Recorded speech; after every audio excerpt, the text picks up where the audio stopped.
eu não conheço ninguém que deu muito certo que trabalha pouco. Não é uma coisa, sabe? O trabalhar bastante, trabalhar muito, não é tudo. Se fosse tudo, todo mundo que trabalha muito Sim. teria prosperado. Mas todas as pessoas que eu conheço que construíram alguma coisa relevante, elas eram chegadas ao labor. Elas gostavam de trabalhar e, de preferência, elas se apaixonavam por aquilo que ela estava fazendo. Ela atribuía algum significado àquilo que ela estava fazendo, o que fazia com que ela fizesse aquilo por muitas horas por dia, repetidamente. Então, trabalhar bastante, ela não é assim a garantia do que você vai prosperar e enriquecer. Mas todas as pessoas que eu conheço que começaram do zero, que construíram seu negócio, trabalhavam bastante. Então, acho que esse é um ponto. Um outro ponto que eu vejo é alguém que não seguiu o padrão. Porque o padrão, se você for pegar ali a lista de todo mundo que enriqueceu, você vai ver que a maioria são empreendedores. Depois você vai para atletas, depois você vai para artistas.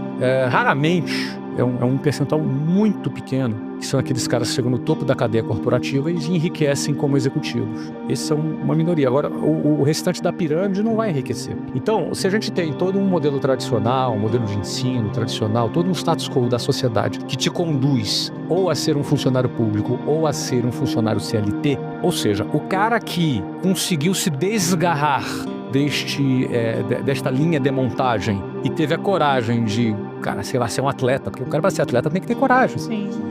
Durante um bom tempo, um atleta e um artista convive com olhares atravessados, convive com olhares desconfiados de como quem pensa que ele é um vagabundo, você entendeu? E ele tem que ter uma convicção muito grande durante um período para conseguir atravessar esse processo, até ele começar a ter um resultado e ser reconhecido. Então, e muitos não conseguem ser reconhecidos nunca, jamais. Então, assim, esse cara, ele tem que ser um cara um pouco rebelde, um pouco fora do padrão, um pouco saindo, sabe? Geralmente vai ser aquele cara que sofreu bullying na infância, sabe? Aquele cara que vai ser aquele cara que não era muito popular e, de repente, ou era taxado como problemático, e, de repente, esse cara, por ser diferente, ele pega um caminho que vai levar ele à prosperidade, porque os caminhos que levam à prosperidade são, na maioria das vezes, estatisticamente, fora da linha de montagem natural da sociedade. Então, eu acho que essa característica do cara ser um pouco diferente,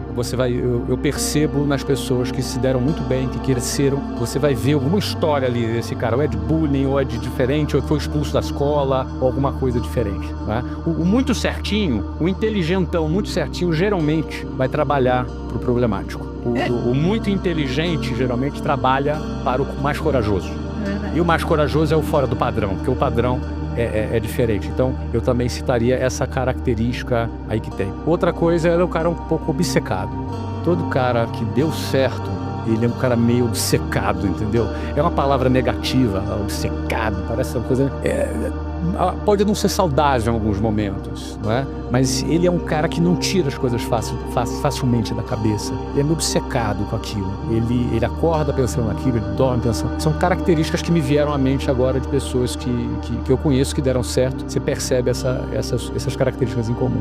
O que me veio aqui é que o cara que fica milionário, a mulher que fica milionária, ele é como um carro que é abastecido com combustível diferente. Então, assim, o combustível de quem fica milionário é diferente. É a mesma pessoa, mas ele é abastecido com combustível diferente. E eu acho que quem fica milionário no Brasil é alguém que é abastecido com ódio, raiva ou uma obsessão e muito tesão, assim, por alguma coisa. Eu acho que essa pessoa fica rica. As outras pessoas, na minha opinião, elas têm muito mais dificuldade de atingir algum resultado muito diferente. Por quê? Porque se a gente for olhar sob a ótica de uma pirâmide financeira no Brasil ou no mundo, você sempre vai ver que no topo da pirâmide você tem poucas pessoas muito ricas e você tem uma base da pirâmide com muita gente que não tem um grande patrimônio. O que a gente enxerga numa pirâmide dessa? A gente vê que a minoria vai chegar num grande resultado, mas a maioria pensa da mesma forma. Então, para essa pessoa ter um resultado diferente das outras, ela vai ter que fazer alguma coisa diferente das outras. E para ela fazer alguma coisa diferente das outras, ela vai ter que se fazer perguntas diferentes das outras. E ela vai ter que criar afirmações também diferentes das outras. Então, para mim, quem de alguma forma fica milionário é quem faz a segunda pergunta. A primeira pergunta é a que todo mundo faz. Agora, a segunda pergunta é a que pouca gente faz. Então, a segunda pergunta seria esse segundo grau de pensamento, mas talvez de uma forma menos filosófica e muito mais instintiva. Porque quando o Flávio falou do cara que sofre bullying ou tem algum pensamento diferente, eu também, as pessoas que eu conheço que são ricas, elas têm um probleminha, cara.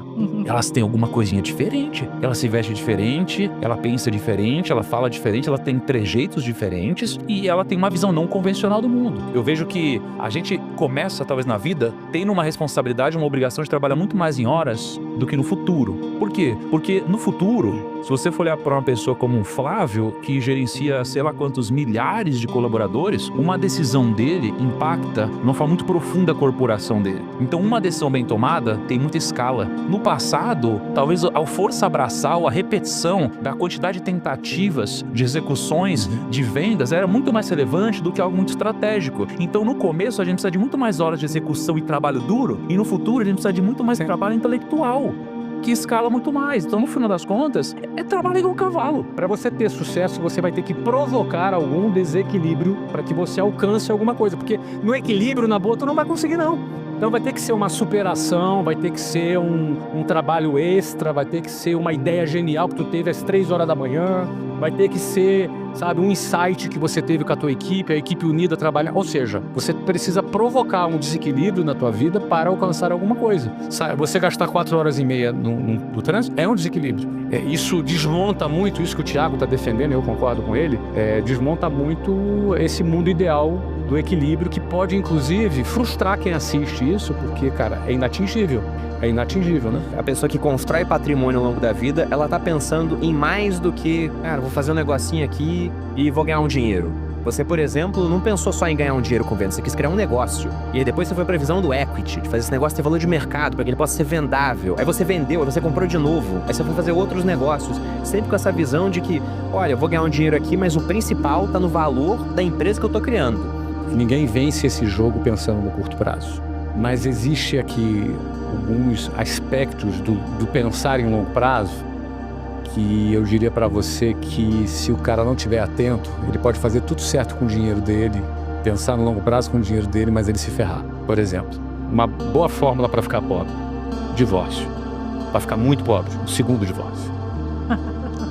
Então, um jogo de longo prazo é um jogo de quem não negligencia o casamento dele. Se ele decidiu se casar, se ele resolveu se casar, o cara pode ter decidido não se casar, mas se ele resolveu se casar, um sacrifício que ele não deve fazer é na família dele. Se ele sacrificar a família dele por causa do dinheiro, ele vai ficar sem família e sem dinheiro. Vai ficar sem os dois. Então eu penso que dando um exemplo aqui, alguns aspectos que não são só apenas o financeiro, como o Thiago fala muito, o risco da ruína, por exemplo. Hoje em dia a gente está com aquela febre das bets, né, das apostas. Sim.